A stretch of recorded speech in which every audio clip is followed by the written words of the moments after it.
Olá, está no ar mais uma edição do programa Cidadania em Debate. Ao longo dos últimos programas estamos discutindo a formação do povo brasileiro, a formação política, a formação econômica e hoje discutiremos a formação social, inicialmente num contexto da relação com o meio ambiente. E para esse programa convidamos a professora Sandra Siqueira, que é geógrafa e doutora em educação.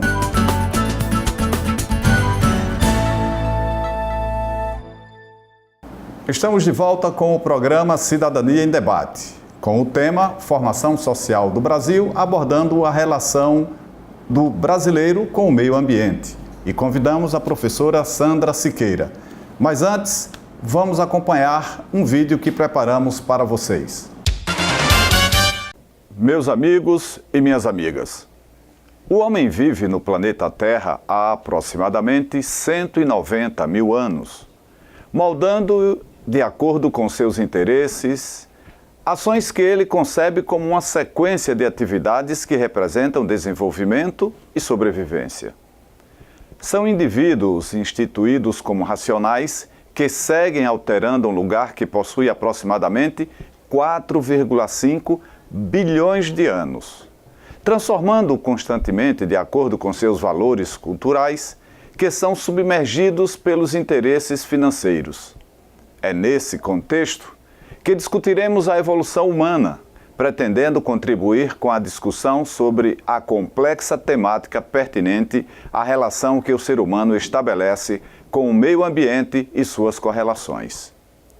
É na ciência geográfica, juntamente com outras ciências humanas que estudam, analisam e discutem a sociedade, que vamos encontrar os fundamentos para entendermos a relação do homem com o meio ambiente e que dessa relação é que surge o espaço em que vive a humanidade, o espaço geográfico, produto histórico e social formado pelo conjunto dos elementos naturais e dos objetos humanos.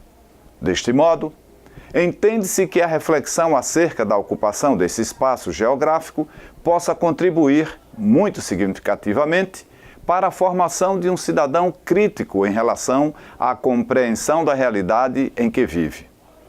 Diante do exposto, nota-se que o homem, em seu processo evolutivo, tem sido audacioso ou até mesmo exageradamente presunçoso em seu direito de promover essa reestruturação espacial, uma vez que o resultado parcial das mudanças produzidas não tem promovido uma melhor qualidade de vida para toda a população. Ocorre que adaptar a natureza aos nossos interesses torna-se essencial para a sobrevivência humana.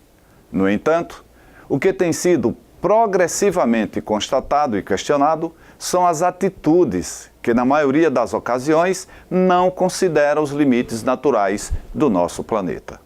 Por exemplo, presume-se que a capacidade produtiva instalada nos Estados Unidos precisaria de 6 planetas Terra para sua subsistência.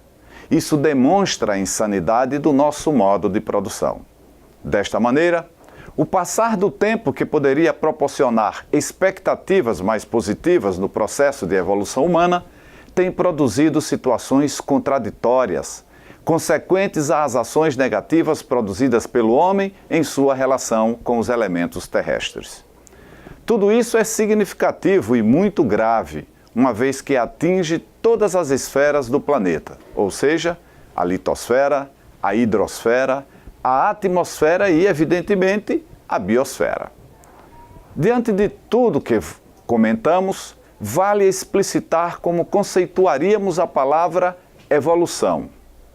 Conforme Santos, em seu livro A Natureza e a Vida, evolução é o substantivo feminino que indica ação, o efeito de evoluir. Uma evolução remete para o aperfeiçoamento, crescimento ou desenvolvimento de uma ideia, sistema, costume ou indivíduo. Portanto, conclui-se que a relação do homem com o meio ambiente não corresponde ao conceito acima, logo, não corresponderia a um processo de evolução.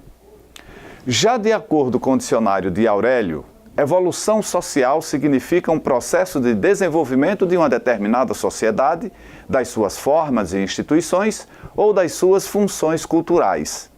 Dentro deste contexto, destaca-se que esse desenvolver social também pouco contempla um avançar no sentido evolutivo do seu ambiente de vivência. Então, como acreditar em um desenvolvimento entre o homem e o meio, se o que ocorre como resultante desta relação é danoso aos recursos da natureza? Nos primórdios, a degradação não era muito enfática, uma vez que tudo o que se retirava da natureza servia somente para prover as necessidades básicas de sobrevivência, processo chamado de meios de existência. Em tese, ao haver uma relação homem-natureza, ocorre possibilidades para alcançar um nível de desenvolvimento econômico, político e social desejável. No entanto, as ações humanas transformam o meio apenas em mero ambiente fornecedor de matérias-primas para a realização de seu consumo e desejos. Nesse sentido, vale lembrar as palavras de Luciana Bento na revista Fórum em 2002, ao desenvolver o artigo Outro Mundo em Debate, abre aspas, todo mundo precisa consumir para viver, comer, vestir-se, morar, passear. Viajar faz parte do ritual de compra e venda e troca que persegue o homem há séculos. Mas para grande parte da humanidade, o ato de comprar atingiu um sentido quase transcendente. Ter virou sinônimo de ser.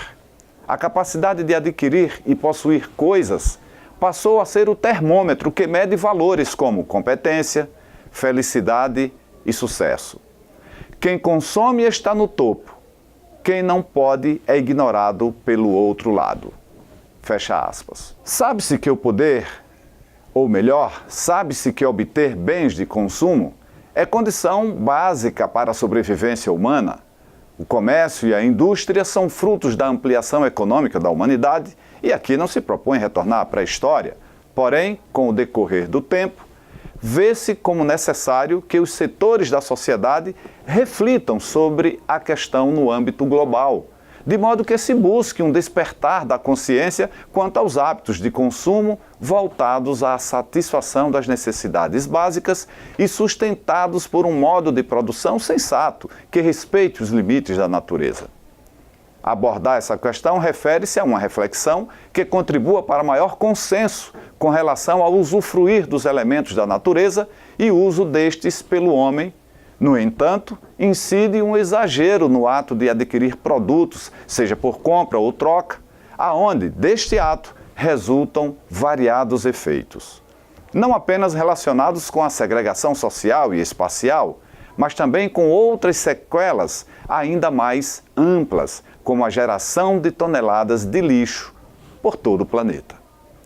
Convém destacar que a principal influência para esse processo de consumo advém da Revolução Industrial há cerca de 200 anos. Não obstante os avanços conquistados a partir da invenção da máquina a vapor e do uso do carvão como fonte de energia, tais como a siderurgia e a indústria têxtil, com a máquina de fiar e a principal matéria-prima, o algodão. Dessa forma, aconteceu o princípio para a modernização da produção do setor de transformação dos recursos naturais. O homem ampliou não apenas o acesso ao consumo de bens materiais, mas, infelizmente, também produziu a crescente remoção de recursos naturais para abastecer setores da economia, ou seja, com o passar dos anos, crescia a necessidade de abastecimento das indústrias, das fábricas e das usinas, com as mais variadas matérias-primas, indispensáveis nessas atividades, ao passo que a população crescia estimulada pelo alto consumo de alimentos e de variados itens para sobreviver. Convém ressaltar que tudo isso tem acontecido sem respeito aos limites naturais, com a tendência de retirar do planeta tudo que este possui, inclusive sem respeito e obediência às práticas concretas dos R's, não só no reciclar, mas também no restaurar, resgatar, recompor, reestruturar, reaproveitar, rever, renovar e replantar. Percebam que estamos falando de ações sensatas que deveriam ser adotadas nas práticas sociais, como também nos valores pessoais, no pensar, no falar e no respeito ao outro ser vivo. Urge que façamos uma revisão das ações e dos valores do homem atual, de modo que a sociedade tenha condições de vivenciar de forma concreta uma verdadeira evolução, como e onde se encontra o evoluir do ser humano, se consequente a um avanço, como da tecnologia o homem instituiu uma cadeia de mecanismos para remover a manipulação dos elementos da natureza, ou melhor, uma cadeia de mecanismos para promover a manipulação dos elementos da natureza com maquinários que, apesar do alegado progresso e facilitação da vida, dinamizam negativamente o processo de exploração dos recursos da natureza, seja de ordem mineral, vegetal ou animal. Isso não é desenvolver. Mais recentemente, com essas criações tecnológicas direcionadas ao agronegócio, o que mais aconteceu foi o favorecimento à exploração da terra, ações e investimentos. Não obstante algum incremento aos setores primários, estimularam uma remoção expressiva dos recursos da natureza na produção agropecuária. Outra consequência a destacar no crescimento da produção agropecuária é a necessidade de transformar o meio ambiente, ao retirar toda a cobertura vegetal original, que é substituída por pastagens e lavouras. Dessas alterações derivam outros impactos negativos como erosão, poluição e contaminação do solo e dos mananciais. Já na extração mineral, toda a estrutura do solo, água e vegetação são bastante atingidos, sofrendo profundos impactos e mudando de forma drástica todo o acondicionamento espacial do lugar que está sendo explorado. Dessa forma, é possível concluir que o homem não conseguiu evoluir harmonicamente com os elementos da natureza, também atingindo, por consequência, outros seres viventes do planeta Terra. Ressalte-se que ainda existem possibilidades para se restabelecer o equilíbrio que contabilize o processo civilizatório da humanidade com a natureza. Só que muito há para ser feito, de modo que possamos rever, corrigir e transformar as ações que prejudicam todas as esferas da nossa Mãe Terra. Pense nisso.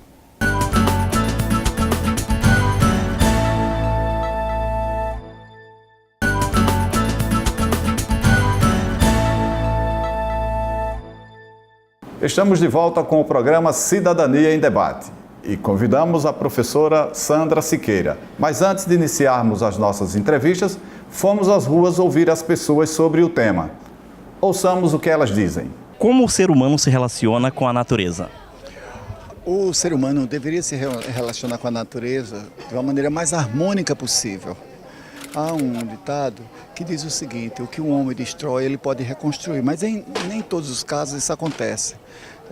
Às vezes, pelo desenvolvimento, em nome do desenvolvimento, melhor dizendo, o homem destrói a natureza. Assim o homem está fazendo com as florestas. Como o próprio presidente agora autorizou a exploração de uma parte da floresta fundamental para a vida humana. Mas ele libera essa exploração em nome da economia do país, o que não é correto, porque depois nós vamos sofrer essas consequências. É o caso, por exemplo, do Rio São Francisco, que nós estamos vivendo um período muito grave e muito difícil, e que as cidades que são abastecidas pelas águas do Rio São Francisco poderão ficar sem essa água. Então, quer dizer, é muito importante o homem viver em harmonia, respeitar a natureza. Nós sabemos o que plantamos, nós colhemos. Se relacionar de diversas formas, né? Existe para mim muito a questão da ancestralidade, que é uma questão muito forte na minha vida, enquanto ser humano e enquanto relação com a natureza.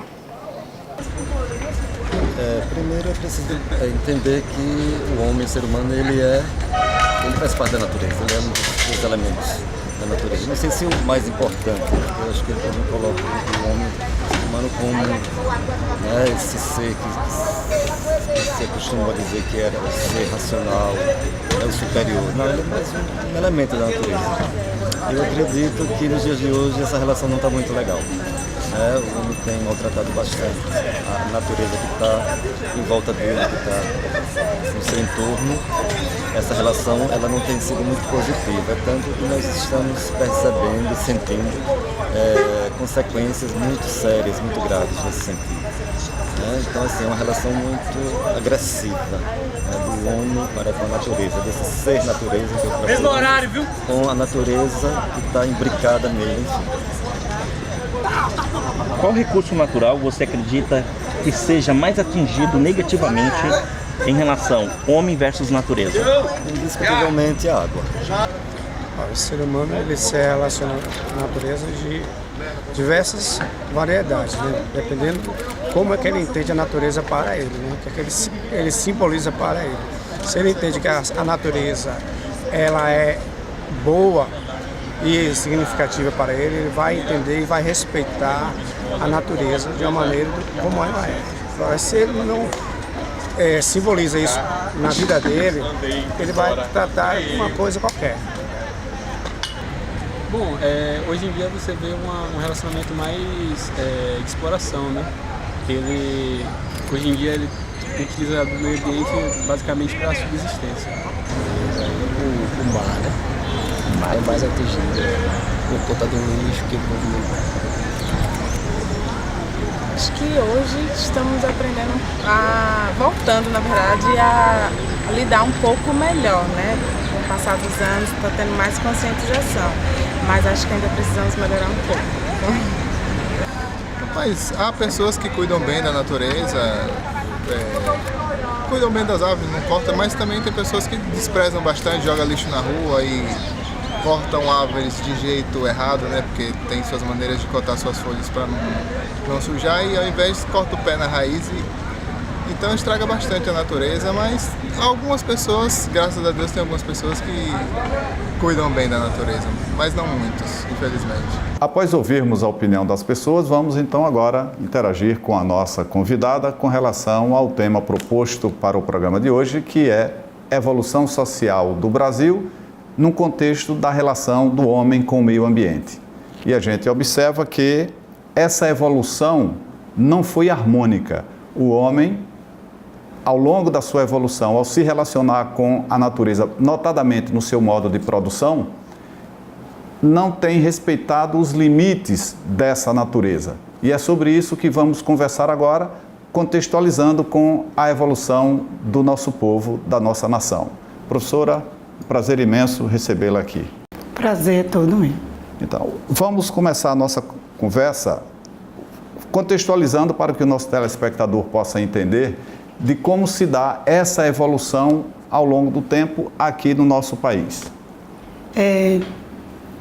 Peço permissão para iniciar falando sobre algo um pouco mais amplo. Quando há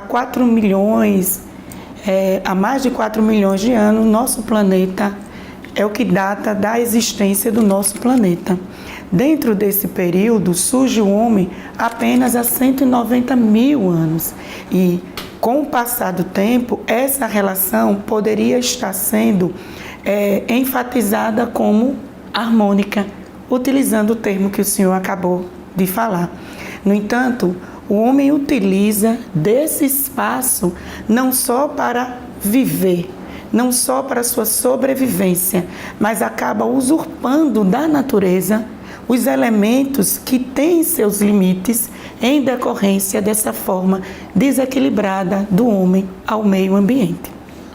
Então a gente vai observando que essa relação, a partir daí nós temos o produto social no contexto histórico, de modo que a gente pode avaliar ao longo do tempo como o homem vem se relacionando. Isso. Então, por exemplo,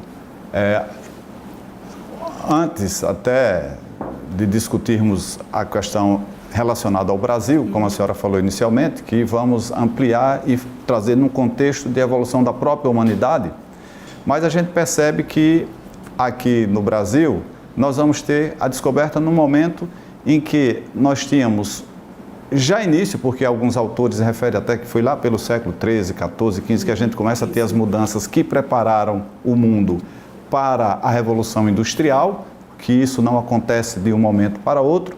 Então, é nesse momento que nós temos aqui, eu costumo sempre dizer, a conquista do Brasil e não a descoberta, né, nessa relação. Então, como se dá agora esse processo aqui em nosso país de ocupação do solo com relação ao processo de produção? Então, esse ser humano, ele precisa de todas as esferas terrestres. Ele precisa da atmosfera, ele precisa da hidrosfera e da litosfera. E esse ser humano, ele está dentro de uma das esferas, da biosfera. Esse cidadão brasileiro, ele não consegue perceber o valor de cada elemento da natureza. Ele não consegue, não vamos colocar no contexto geral, mas o território brasileiro passa por um processo de exploração onde a degradação ela é evidente. E quando o senhor questiona referente ao solo, e aí nós vamos ver todos os recursos minerais. E esses recursos podemos estender não só a questão da água, como também a gente pode verificar a questão do petróleo, dos minérios. São muitos recursos que, infelizmente, não está sendo utilizado de forma equilibrada. O nosso país, desde o período do descobrimento, né, ele vem sendo tirado dele todos esses elementos. Começou com o pau-brasil. E depois do pau-brasil, as Minas Gerais, depois o solo sendo utilizado de forma desequilibrada, com a plantação de café e outros recursos sendo usurpados. Mas ficando ainda nessa fase, é importante que a gente destaque que quando os portugueses aqui chegaram, encontraram uma população nativa, né, de alguns milhões de indígenas, e que tinha um processo de relação com o solo baseado numa relação de subsistência, onde tiravam da natureza apenas aquilo que eles precisavam. E a própria evolução da humanidade nessa época, no que se refere à atividade agrícola, a relação com o campo, nós tínhamos povos nômades que se deslocavam, tiravam dali a sua sobrevivência e quando aquele terreno estava inadequado, ia para outro local para que aquela área pudesse se recuperar. E aí me parece que nesse momento existe esse choque, né, que inclusive envolve muito a questão da forma como o indígena se dedica a aceitar essa mudança cultural, que era de romper uma cultura de subsistência, onde só vai extrair dali o que é estritamente necessário para a sua sobrevivência e vai mudar essa cultura, ou é forçado a mudar, talvez esteja até aí a inadequação do indígena, a revolta, a não aceitação com relação a essa mudança cultural. Então, gostaria que a senhora evoluísse mais um pouco com relação a essa forma de respeito a essas camadas da litosfera, né, da hidrosfera, nesse primeiro momento do nosso país. Isso. E resgatando essa questão do indígena, é muito interessante porque esse processo de aculturação muitas vezes foi necessário para sobreviver, já que, apesar da revolta, mas a chegada desse homem não índio, a chegada desse europeu e depois todo um processo de miscigenação, onde esse cidadão brasileiro ele também não era indígena, fez com que ele acabasse absorvendo valores culturais, onde a relação dele com os elementos da natureza também acabou fragilizada. Eu gostaria de citar algo. A minha tese de doutorado foi sobre a relação homem-meio na aldeia indígena Cariri-Chocó, em Porto Real do Colégio, Alagoas. E esses indígenas, eles procuram ter uma relação ainda harmônica com o meio ambiente. E o pajé, seu Júlio, ele sempre fala o seguinte: eu preciso que os meus índios, que o meu povo, estude cada vez mais, para que possamos compreender quais são as armas que o inimigo usa contra a gente. É muito interessante porque eles eram donos de toda a cidade, de todo o espaço geográfico, de 90% do espaço geográfico que foi Porto Real do Colégio. Hoje, eles têm um espaço muito reduzido, onde eles procuram sobreviver indigenamente e também enquanto cidadão brasileiro. Esse resgate poderia ser um pouco mais valorizado quando a gente fala das instituições de ensino, conseguir ter essa percepção, essa visão que o senhor muito bem elencou sobre o que foi retirado e o que ainda existe, que poderia ser resgatado e valorizado. Muito bem.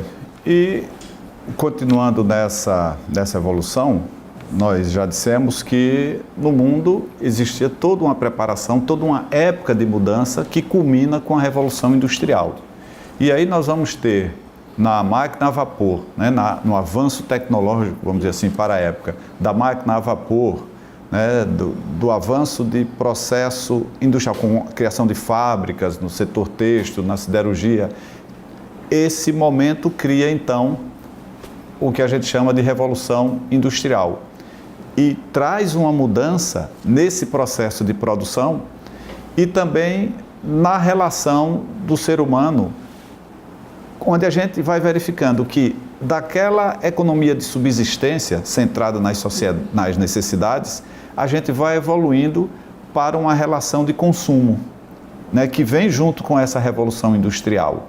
E isso vai fazer com que o modo de produção se modifique, particularmente na sua relação com a natureza. Então, como se dá a partir daí da revolução industrial? Na geografia, costumamos trabalhar da seguinte maneira, principalmente em sala de aula. Dividimos em os 3 setores da economia, primário, o secundário, o terciário, de forma bem... E aí, para que esse cidadão, essa criança, consiga perceber que no processo da Revolução Industrial, apesar das descobertas com relação à tecnologia e novos meios de subsistência, essa evolução do ser humano, ela não expressa uma harmonia entre o homem, o meio ambiente e a sua sobrevivência. Há cerca de 200 anos, percebemos que o homem começou a descobrir muitas coisas. Foi a Revolução Industrial, a Revolução Agrícola, nós já estamos na 4ª Revolução. O homem vai, neste processo revolucionário, o homem evoluir. E a gente percebe que mesmo sendo, na época, Revolução Industrial, não foi só o setor secundário, não foi só a indústria, não foram só as usinas, mas também mexeu com o setor primário por causa das matérias-primas. E essa relação das matérias-primas do setor primário com o setor secundário também existiu um momento de exploração expressiva que acontece até hoje. Por isso que tanto falamos. A questão, mesmo que o homem avance tecnologicamente, ele ainda não conseguiu perceber que é preciso viver em harmonia. O meio ambiente, que são esses recursos naturais que a Terra, dentro das suas esferas, nos proporciona, como também essa questão da sobrevivência do cidadão. A gente precisa se adaptar aos elementos que a natureza nos propicia. A gente não pode adaptar, reconstruir a natureza ao nosso bem-estar. A partir do momento que fazemos isso, nós estamos tirando da natureza de forma desequilibrada só para a nossa qualidade de vida. Não se está pensando, por mais que se cite, por mais que se coloque em evidência as palavras que diz, vamos pensar no futuro, vamos pensar no amanhã, vamos pensar no desenvolvimento sustentável. Isso, de fato, doutor Emerson, não está acontecendo. Nós percebemos nos livros didáticos, pois sou licenciada em Geografia também, os meus outros colegas das ciências humanas e das ciências físicas e biológicas também, sempre falam sobre isso. O meio ambiente ele está inserido em todas as matérias dentro do espaço educacional, dentro das universidades, dentro das empresas. As empresas precisam viver de forma ecologicamente correta. No entanto, só se pensa em meio ambiente no momento que se pesa no bolso. Aí pensa-se em viver de forma equilibrada e ecologicamente correta. Nós estamos discutindo com a professora Sandra Siqueira, que é doutora em Educação e é também geógrafa por formação, a formação social do Brasil no contexto da relação do seu povo com o meio ambiente. E a professora traz uma colocação que antecede a esse momento de conquista do Brasil e resgata a história da relação da humanidade com o meio ambiente e vai mostrando que nos primórdios nós tínhamos uma relação mais harmônicas do que temos nos dias atuais, apesar de todo o desenvolvimento tecnológico. Uma relação que era centrada na subsistência, no respeito à natureza, e é importante que a gente vá resgatando esses valores históricos para que, principalmente, as novas gerações tenham uma compreensão e uma reflexão sobre tudo isso, e esse é um dos objetivos do programa Cidadania em Debate. E a gente vai verificando que, à medida que vem a Revolução Industrial, a Revolução Agrícola, o desenvolvimento tecnológico, vamos dizer assim, isso, de certa forma, tem tornado o processo de produção insensato, a partir do momento que não respeita os limites da natureza. Então, parece que a questão do mercado, do lucro, se sobrepõe a essa capacidade, a esse modo de como a natureza suportaria tudo isso, e essa insensatez nos leva a uma condição de desarmonia na relação com a natureza.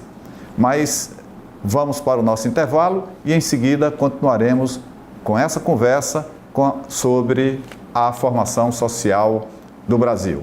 Até já!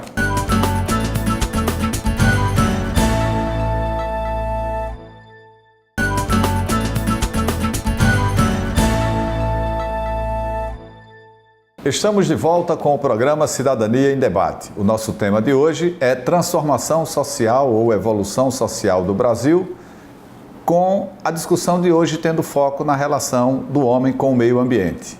E para essa conversa, convidamos a professora Sandra Siqueira, que é doutora em Educação e também geógrafa. No bloco anterior, nós conversamos sobre principalmente a evolução desde o momento de conquista do Brasil até plena Revolução Industrial, e onde vemos a mudança no modo de produção e cresce essa necessidade, essa vinculação do ser humano com o consumo. Poderíamos dizer que essa fase também traz uma primazia pelo ter em função do ser de cada um de nós, professora? Sim. Infelizmente, não é só o discurso, mas é o viver com base no consumismo. Se você tem, você pode pertencer a um grupo e nesse pertencimento você é valorizado pelos bens materiais que você possui. Se você não possui, você é excluído. Então, é uma cultura da aquisição de produtos, daquilo que representa dinheiro, daquilo que representa você ter não uma personalidade, mas algo que para aquele ambiente social represente, expresse materialmente. Então, e outra, não adianta você apenas ter, você precisa ostentar. Quais são as consequências disso para a natureza? Acumulação. E esse acúmulo faz com que a quantidade de lixo que estamos produzindo, seja resíduo sólido, resíduo líquido, seja o resíduo que for, a natureza não está suportando, o nosso planeta não está suportando. E os investimentos que os órgãos, que os gestores fazem para com esses resíduos não estão sendo suficientes para que nos centros urbanos e até mesmo nos espaços rurais exista um encaminhamento correto, um direcionamento correto para esses produtos. Nós sabemos que existe uma variedade de lixo, de resíduos. Tem o hospitalar, principalmente, que é algo que, infelizmente, nem todas as cidades têm um destino correto. Então, a consequência desse caso é o destino do lixo, é o destino desses resíduos. Ou seja, você tem que ter, e você tendo para poder ser aceito naquele grupo social, mas não é só ter, você precisa ostentar, e além de ostentar, sobra. E essa sobra, quem sofre é a natureza. Isso, nós estamos verificando essa mudança de comportamento que acontece na evolução social do Brasil, e nós tivemos já no primeiro bloco uma discussão que fala da Revolução Industrial e fala também da Revolução Agrícola, mas a gente precisa contextualizar melhor isso. E antes, só uma observação em função do que a professora acabou de dizer, essa relação entre o ser e o ter, parece que as pessoas incorporam que, para além do sucesso, a felicidade está relacionada com o que as pessoas podem acumular ao longo da vida, com o ter, né? Essa relação da felicidade com o ter é algo extremamente preocupante, né? Do ponto de vista de evolução social do nosso povo. Mas, num primeiro momento, lá por volta dos anos 1500, ainda predominava no mundo a atividade agrícola. O homem vivia no campo, trabalhava no campo. Vem a Revolução Industrial e nós estamos falando de uma revolução agrícola. Mas essa revolução agrícola, ela não acontece resgatando aquela forma de produção que existia lá do período feudal. Ela vem com o avanço tecnológico que os últimos tempos traz, né? E parece que isso interfere pelo maior potencial de produção, pelas áreas, por exemplo, né, que são utilizadas para as extensas áreas para a monocultura, isso interfere claramente nesse modo de relação do homem com a natureza. E aí é onde reside a sensatez desse modo de produção com a relação do homem com a natureza e a questão do mercado. Como a senhora analisa essa evolução agrícola, essa revolução nos tempos atuais? Eu vejo de forma extremamente preocupante, porque existe uma grande ênfase ao agronegócio. E dentro desse contexto percebemos que a agricultura familiar ela não é tão valorizada. Os recursos que chegam não são equilibrados e a gente percebe que, de qualquer forma, o êxodo rural continua acontecendo. Essa chegada do homem do campo nos centros urbanos só faz favorecer de forma desequilibrada os inchaços das cidades, as comunidades, né, antigamente conhecida como favela, continua de forma extremamente desequilibrada, sem seus serviços urbanos que são necessários para a sobrevivência digna de um cidadão. E, voltando ao campo, o que é que acontece? Ostenta-se o agronegócio, a mídia divulga o agronegócio, mas, no entanto, a população como um todo, ela não usufrui. E aquele homem do campo que necessita de benefícios maiores, ele não tem acesso de forma equilibrada. Então, eu percebo que existe uma forma muito desigual dos recursos que deveriam chegar de forma mais equilibrada entre este e aquele. Isso, é a questão do produtor rural, da agricultura familiar, né? Importante que a gente tenha o alcance para o desenvolvimento, incentiva as grandes empresas, mas até a gente faz uma discussão com relação à necessidade de que nós temos que ter um processo de produção, principalmente de produção alimentar, que seja voltado primeiro para as necessidades do país. Supridas as necessidades do país, a gente vai para a exportação. Parece que a prioridade é a exportação e que necessariamente não atende a toda a população, porque nós temos uma população crescente de pessoas que passam fome, que passam necessidades. Mas a senhora apontou na sua fala uma outra consequência de tudo isso. É o processo de urbanização, o descontrole desse processo de urbanização que traz como consequência a favelização, a violência, que isso é uma marca dos nossos centros urbanos. Aracaju hoje é uma cidade 100% urbana, desde os anos 90, que nós temos esse processo aqui em Aracaju, e nós aí já passamos a ter uma outra relação com os processos de ocupação do solo dessas grandes áreas urbanas, né? Se esse processo de ocupação ocupa a sua função social, que é o que nós estamos discutindo aqui, seja no estabelecimento de bairros industriais, de áreas residenciais, que equilíbrio, né, poderia existir para que nós tivéssemos uma ocupação do solo nas grandes cidades, cumprindo a sua função social. O que a senhora comentaria sobre tudo isso?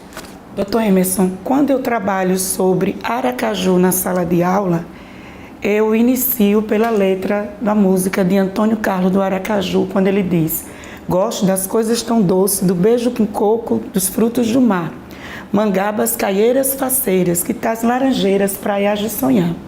Aí ele fala: a Sergipe bem deitada entre o rio e o mar. Meu tabuleirinho de xadrez, só tu podes me revelar. Aracaju, cajuína, és minha menina, meu fruto de paz. E aí vai, belíssima música.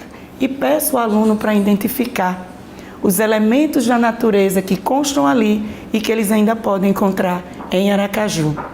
Quase nada é identificado por esse aluno.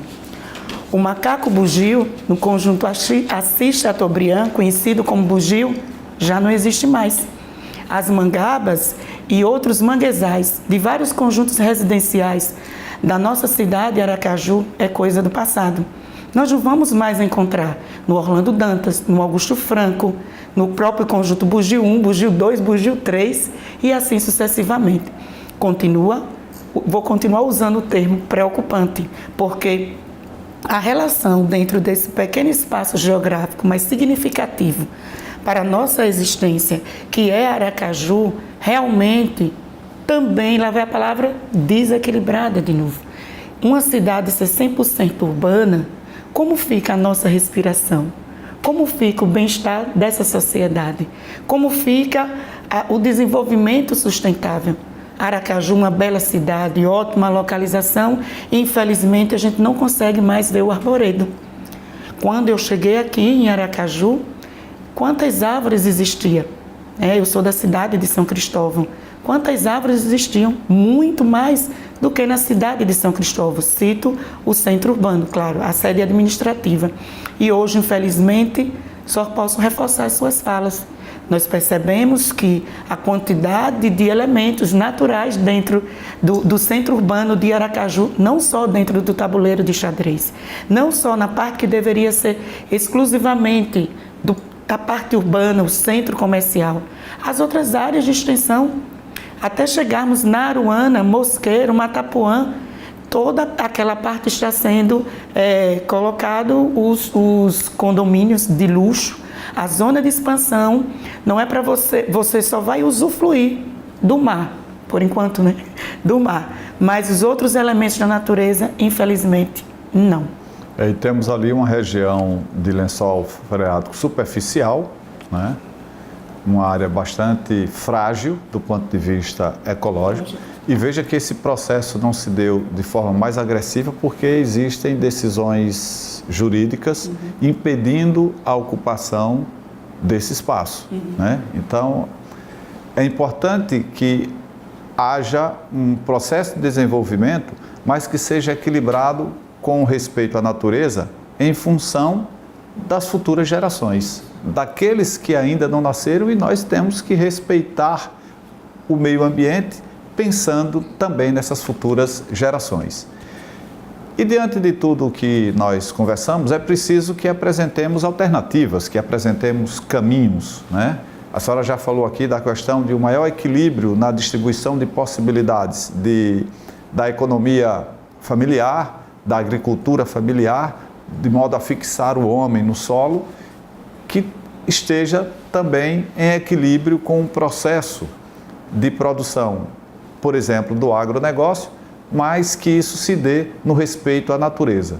E será que nós conseguiríamos tudo isso? Será que nós conseguiríamos equilibrar tudo isso, por exemplo, a termos uma cultura do bem viver, como se defende hoje? Então, do ponto de vista de apontar caminhos, quais seriam as alternativas, professora? Eu identifico duas alternativas, né? A primeira, eu acho que é consenso na sociedade, seria um processo educacional, seja ele de forma, a educação formal ou informal, seja no estabelecimento de ensino ou até mesmo, onde vem a minha segunda opinião, na gestão ambiental. E essa gestão que estaria direcionada a todas as instituições, independente de ser de ensino ou não. Todas as empresas, sejam elas particulares ou empresas privadas, porque todo cidadão, ele necessita viver. E se ele necessita viver, ele está dentro daquela cadeia. É a atmosfera que cerca o nosso planeta, com todas as suas camadas, inclusive a camada de ozônio, que ficaria para um outro programa.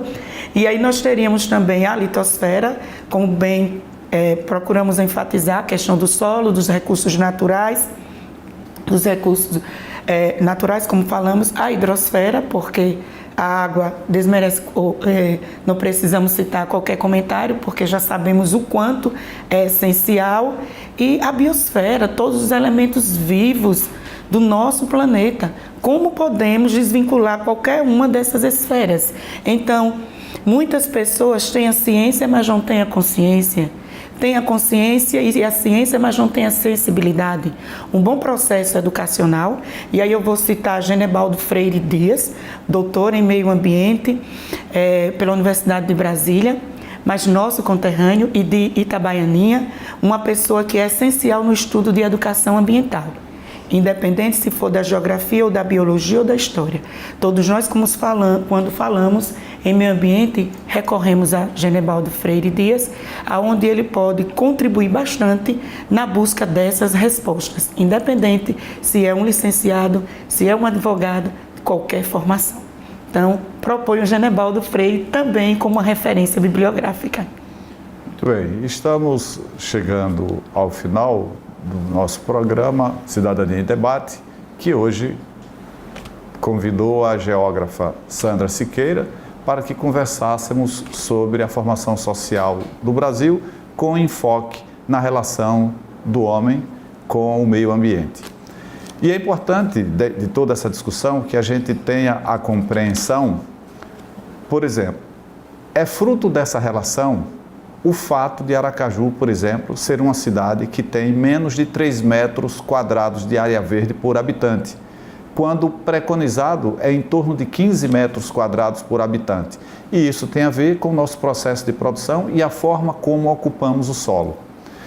Por outro lado, é preciso, e ela citou aqui como saída a questão da gestão, nós entendemos até também um processo de produção que seja voltado para a subsistência, prioritariamente para a subsistência, e quando se volta para a subsistência, se diz claramente que a prioridade é a dignidade do ser humano.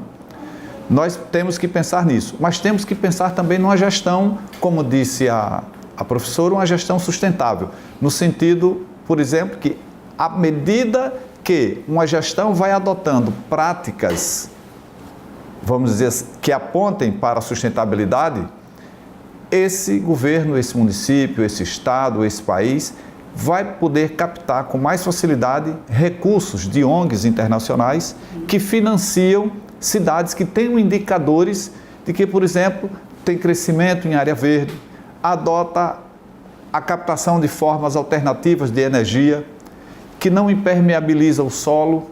Então é importante que a gente adote essas práticas até com a possibilidade do retorno financeiro que pode vir para o município, no caso aqui Aracaju, a partir do financiamento por ONGs internacionais.